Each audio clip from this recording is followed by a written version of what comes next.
بسم اللہ الرحمن الرحیم۔ السلام علیکم۔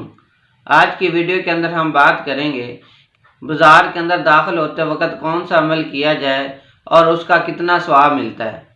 حدیث میں آتا ہے جس کا مفہوم ہے کہ جو شخص بازار کے اندر داخل ہوتے وقت یہ کلمات پڑھ لے تو اللہ تبارک تعالیٰ اس کے نامہ اعمال میں 10 لاکھ نیکیاں لکھ دیتے ہیں اور 10 لاکھ اس کے گناہ معاف کر دیتے ہیں اور 10 لاکھ جنت کے اندر اس کے درجے بلند کرتے ہیں اور جنت کے اندر اس کے لیے ایک گھر بنا لیتے ہیں۔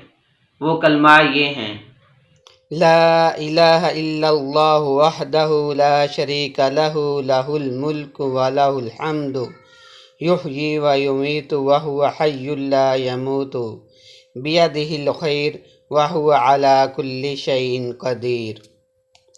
اب یہ عمل کتنا مختصر سا ہے، اللہ تبارک تعالیٰ کتنے انعامات سے نواز رہے ہیں اور انسان دن میں کتنی دفعہ بازار کے اندر داخل ہوتا ہے۔ یہ مختصر سی دعا ہے اور یہ ہم نے پہلے بھی یاد کی ہوئی ہے اور یہ چہارم کلمے کا حصہ ہے، تو ہم کوشش کر لیں کہ ہر دفعہ بازار کے اندر داخل ہوتے وقت اس کو پڑھ لیا کریں۔ اللہ تبارک تعالیٰ کتنے انعامات سے ہمیں نوازیں گے۔ اللہ تبارک تعالیٰ ہمیں عمل کرنے کی توفیق عطا فرمائے، آمین۔